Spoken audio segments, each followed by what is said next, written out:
ಶ್ರೀ ಪರಮಾತ್ಮನೇ ನಮಃ. ಶ್ರೀಮದ್ಭಗವದ್ಗೀತಾ ಅಥ ದ್ವಿತೀಯೋऽಧ್ಯಾಯಃ ಸಾಂಖ್ಯಯೋಗಃ. ತ್ರೈಗುಣ್ಯ ವಿಷಯಾ ವೇದಾಃ ನಿಸ್ತ್ರೈಗುಣ್ಯೋ ಭವಾರ್ಜುನ. ನಿರ್ದ್ವಂದ್ವೋ ನಿತ್ಯಸತ್ತ್वस्थः ನಿರ್ಯೋಗಕ್ಷೇಮ ಆತ್ಮವಾನ್. ವೇದಗಳು 3 ಗುಣಗಳಾಗಿ ವಿಷಯವಾಗಿ ತಿಳಿಸುತ್ತವೆ. ನೀನು ಈ 3 ಗುಣಗಳಿಂದಲೂ ಅತೀತನಾಗಿರು.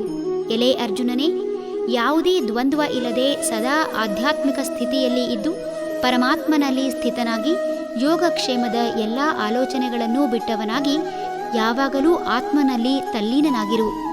ಸತ್ವ, ರಜಸ್ಸು, ತಮಸ್ಸು ಈ 3 ಗುಣಗಳು ಪ್ರತಿಯೊಬ್ಬ ಮನುಷ್ಯನಲ್ಲೂ ಇದ್ದೇ ಇರುತ್ತದೆ.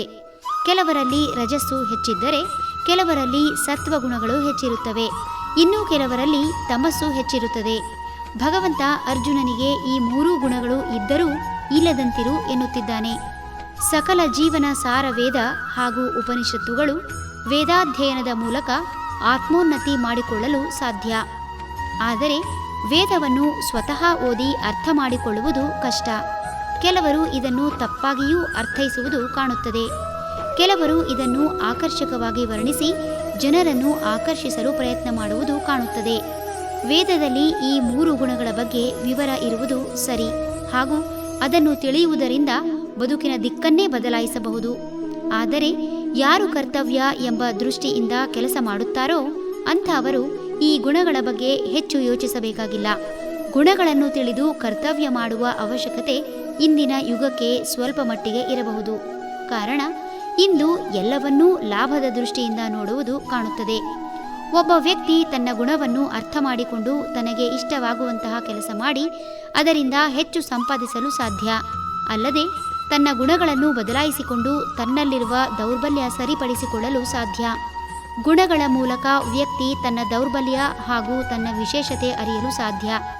ವ್ಯಕ್ತಿ ತನ್ನ ಇತಿಮಿತಿಯನ್ನು ಅರಿತಾಗ ತನ್ನನ್ನು ಸರಿಯಾದ ಕಾರ್ಯದಲ್ಲಿ ತೊಡಗಿಸಿಕೊಂಡು ಹೆಚ್ಚಿನ ಯಶಸ್ಸು ಪಡೆಯಲು ಸಾಧ್ಯ. ಆದರೆ ಯಾರು ಶ್ರದ್ಧೆ ಹಾಗೂ ಭಕ್ತಿಯಿಂದ ಕರ್ತವ್ಯವನ್ನೇ ತನ್ನ ಗುರಿಯಾಗಿಸಿಕೊಳ್ಳುತ್ತಾರೋ ಅಂಥವರು ಯಾವ ಗುಣಗಳ ಬಗ್ಗೆಯೂ ಯೋಚಿಸುವುದನ್ನು ಬಿಟ್ಟು ಆತ್ಮನಲ್ಲಿ ನೆಲೆನಿಂತು ಯಾವುದೇ ದ್ವಂದ್ವವಿಲ್ಲದೆ ಪರಮಾತ್ಮನಲ್ಲಿ ಮನಸ್ಸಿಟ್ಟು ಕೆಲಸ ಮಾಡಿದರೆ ಸಾಕು. ಅವರಿಗೆ ಇಹದಲ್ಲೂ ಪರದಲ್ಲೂ ಎಲ್ಲೆಡೆ ಒಳಿತಾಗುವುದು. ಇದನ್ನೇ ಭಗವಂತ ಅರ್ಜುನನಿಗೆ ಹೇಳುವ ಮೂಲಕ ಕರ್ತವ್ಯದ ಬಗ್ಗೆ ತಿಳಿಸಲು ಆರಂಭ ಮಾಡಿದ್ದಾನೆ. ಹರಿ ಓಂ.